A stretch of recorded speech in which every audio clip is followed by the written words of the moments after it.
এভাবে খুব বেশি দিন পালিয়ে থাকতে পারবো না আমরা।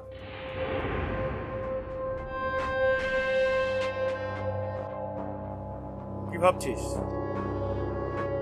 ভেবে কিছু আর পাওয়া যাবে না, সব রাস্তা বন্ধ হয়ে গেছে। চুপ করবে একটু? আমি এখন ভাবছি, আমাকে ভাবতে দে। বললাম তো ভেবে কোনো কাজ হবে না। তুই ভাবলে আসলেই কাজ হবে না, ভাবতে আমাকেই হবে। আমি ভাবলেই কাজ হবে। এতক্ষণ ধরে তো ভাবলি, ভেবে কিছু পেলি? পেলাম। কি পেলি? স্টেট ছাড়তে হবে, যে করে হোক এই স্টেটটা আমাদের ছাড়তে হবে। কি? ভেগাস যেতে হবে। ভেগাস মানে? Las Vegas? হ্যাঁ। এত দূর যাবে কিভাবে? যেভাবেই হোক যেতে তো হবেই। এয়ারপোর্টে ঢুকতে গেলেই তো ধরা খাবো। আকাশ পথে যেতে না পারলেও স্থলপথে যেতে হবে। কি? তুই কি পাগল হয়েছিস? এত দূর? যত দূরই হোক, যত সময় লাগুক, আমাদের যেতেই হবে।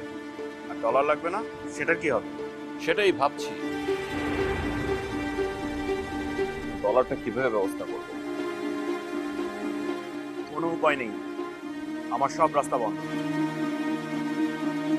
রাস্তা বন্ধ হয়ে গেলে সবসময় দুটো উপায় থাকে। এক, রাস্তা বদলাতে হয়। দুই, পথে যে বাধা আছে সেটা ভেঙে ফেলতে হয়। কোনোটাই আমার পক্ষে সম্ভব না। আমি জানি এসব তোর পক্ষে সম্ভব না, আমি আসলে আমার কথা বলছি। যা করার আমাকেই করতে হবে। কি করবি?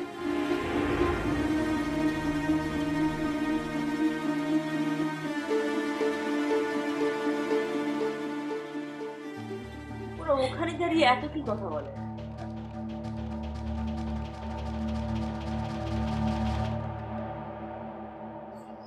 Thank you so much. কিন্তু আঙ্কেল, আপনার সাথে এভাবে দেখা হবে আমি কল্পনাই করতে পারি। কিন্তু আপনি আপনি কৌশিক কিভাবে চেনেন? কৌশিক তো কখনো আপনার নাম বলেনি।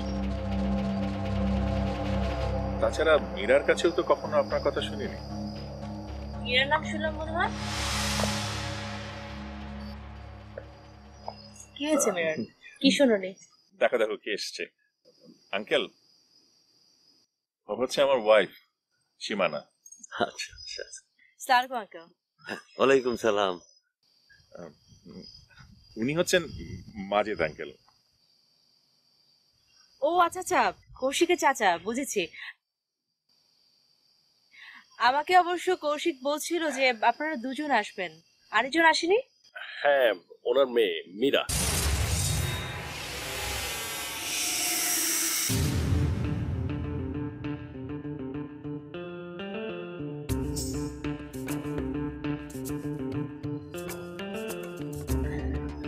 আমি তো তোমাকে বলতেই চাচ্ছিলাম, মাজেদ আঙ্কেল মীরার বাবা। ও তাই নাকি?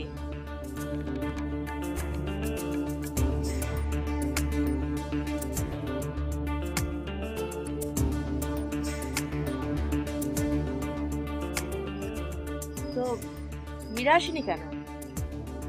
হ্যাঁ, ওর আসার কথা ছিল কিন্তু আসতে পারলো না। ওই জামাই বাবাজি আজকে ফিরবে তো, তাই। ও আসে।